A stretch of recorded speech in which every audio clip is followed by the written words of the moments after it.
Patuloy kayong nanonood ng The Working President. Sa nagdaang linggo, patuloy na namuhunan ng Pangulo sa mga infrastrukturang magdadala sa bansa sa layunin nitong maging bahagi ng mga bansang itinuturing na First World. Bahagi ng mga proyektong ito ng Pangulo ang pagpapabilis ng paglalakbay ng mga turista at mga produkto sa bansa.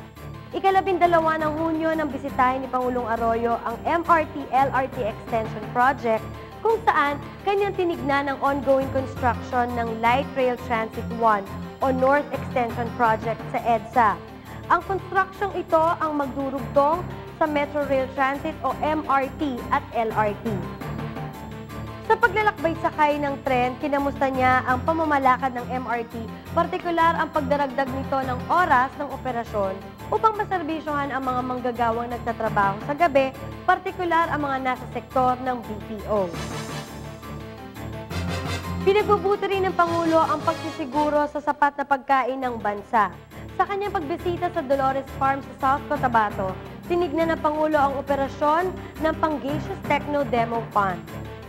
Sa launching, ibiniresinta sa Pangulo ang signed Memorandum of Agreement para sa pangangalaga at pagpaparami ng Pangasius catfish, isang uri ng isdang hito na isa sa itinuturing na high-value fish.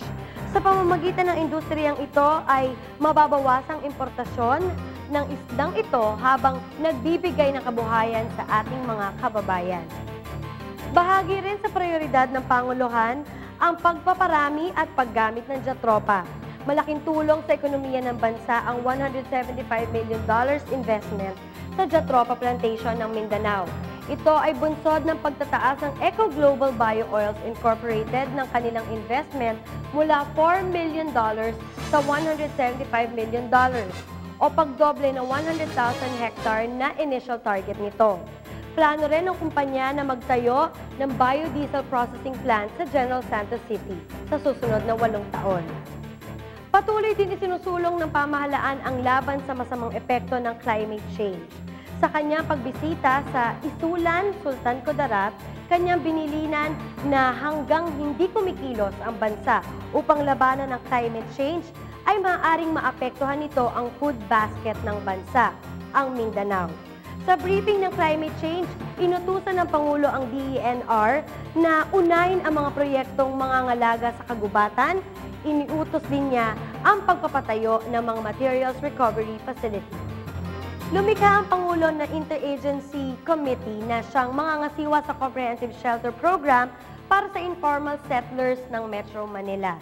Ito ay nakapaloob sa Executive Order No. 803 kung saan sa ilalim ng batas, ililipat ng tirahan ang mga informal settlers, partikular ang mga nasa delikadong lugar gaya ng mga nasa tabing ilog, estero, roadways, sidewalk, shorelines, at waterways ng relocation site.